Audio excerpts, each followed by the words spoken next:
국어가 즐거워지는 선영쌤의 국어교실. 구독, 좋아요 눌러주세요. 안녕하세요 여러분. 즐겁게 국어를 공부하도록 도와주는 선영쌤입니다. 다들 방학 잘 보내고 계시나요? 방학 동안 알차게 공부를 해서 성적을 올리고 싶은 학생들이 많을 거예요. 방학은 성적을 올릴 수 있는 절호의 기회죠. 절대 놓치면 안 됩니다. 그럼 방학 동안 어떻게 여러분들이 국어 비문학을 공부하면 좋을지 설명드리도록 할게요. 비문학 점수를 올리는 제일 빠르고 효율적인 방법은 기출문제를 철저하게 분석하는 겁니다. 비문학 기출문제를 시간 재고 풀어보세요. 목표 시간 안에 풀도록 노력은 하시되 목표 시간 안에 안 나와도 되니까 충분히 생각을 하고 풀어주세요. 시간 안에 풀지 못하는 것은 1, 2등급 학생이 아니면 당연한 결과입니다. 저도 고등학교 때 처음 국어 공부를 시작할 때에는 시간이 항상 초과되었어요. 하지만 계속 풀고 연습하다 보면 시간이 확연하게 줄어드는 걸 느낄 수 있을 거예요. 시간 안에 어떻게든 대충 푸는 것보다는 지문 내용을 완전히 이해하고 문제를 정확하게 풀려고 지문에서 근거를 찾는 연습을 시간을 충분히 들여서 할 때 더 국어 실력이 많이 늡니다. 스톱워치를 보고 목표 시간 안에 푸는 것을 목표로 집중해서 빨리 읽고 풀려고 노력은 하되 목표 시간이 지나도 다 못 풀었다면 문제 푸는 것을 중단하지 말고 정답이 무엇인지 정확히 맞힐 수 있을 때까지 생각을 충분히 해보세요. 그리고 자신이 걸린 시간을 계속 기록하면서 공부하는 날이 늘어날수록 푸는 시간이 줄어들고 있는지 확인해 보세요. 지문을 읽을 때에는 다음과 같은 키워드를 표시해두면 문제 풀 때 지문에서 근거를 찾는 시간도 단축하고 지문을 구조화하면서 기억하기 쉽습니다. 먼저 용어를 정의할 때에는 이렇게 단어에 네모를 치고 정의하는 문장에 밑줄을 그어주세요. 지문에서 정의를 내리고 있는 단어는 되게 핵심적인 키워드이고 정의되는 문장은 그 문단의 중심 내용이기 때문에 핵심 키워드와 중심 문장은 네모와 밑줄로 통일해서 쭉 표시해주면 됩니다. 이런 식으로요. 비교하는 대상이 나오면 동그라미와 세모 표시로 서로 구분해주세요.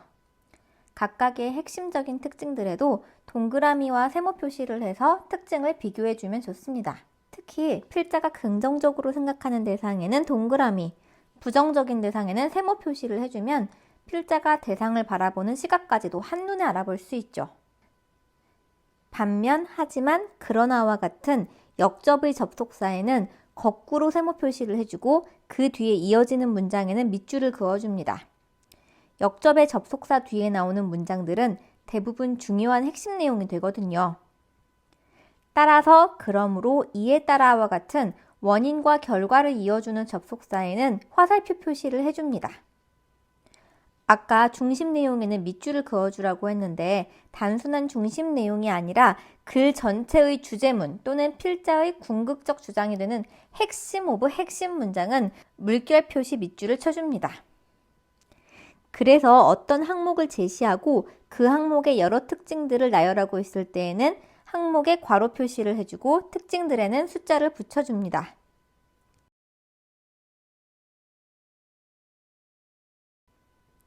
다음으로 문제 풀 때 알아두면 좋은 유의할 점들을 알려드리겠습니다. 첫째, 본격적으로 지문을 정독하기 전에 지문과 문제를 대략 5초 정도 대충 훑어보면서 글의 중심 제재를 파악하고 세부 내용을 예측해 봅니다. 이것은 SQ3R이라고 하는 독서를 효율적으로 하는 독서 방법의 정석 공식에서 제시하는 독서 전략이죠.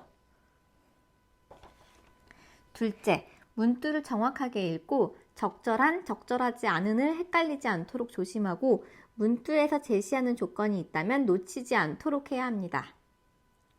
셋째, 보기는 문제를 푸는데 중요한 힌트가 될 수 있습니다. 보기의 내용을 통해 지문의 내용에 대한 이해를 도울 수 있다는 것을 명심하세요. 그리고 틀린 문제는 오답노트를 작성하도록 합니다. 오답노트 작성 방법은 매산비 문제집에서 제공하는 오답노트 작성 방식을 추천할게요.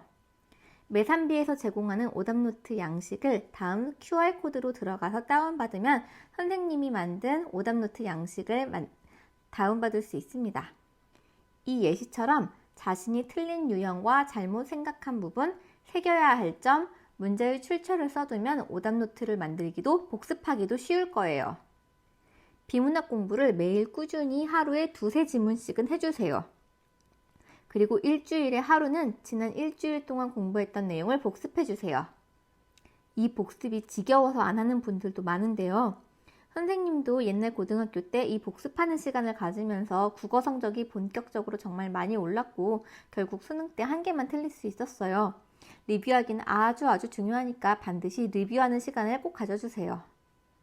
리뷰할 때에는 스톱워치로 시간을 다시 재면서 풀되 이번에는 반드시 목표 시간 안에 들어오도록 하면서 풀어주세요. 한번 봤던 지문이고 문제니까 리뷰할 때에는 목표 시간 안에 들어오게 다시 풀 수 있을 거예요. 그리고 지문의 한 문단 한 문단을 읽을 때마다 머릿속으로 내용을 요약하고 문단 간 관계 구조도를 그리면서 읽어주세요. 문제를 풀 때에는 선지 하나하나의 정답과 오답의 근거를 정확하게 인식하면서 문제를 다시 풀어야 합니다.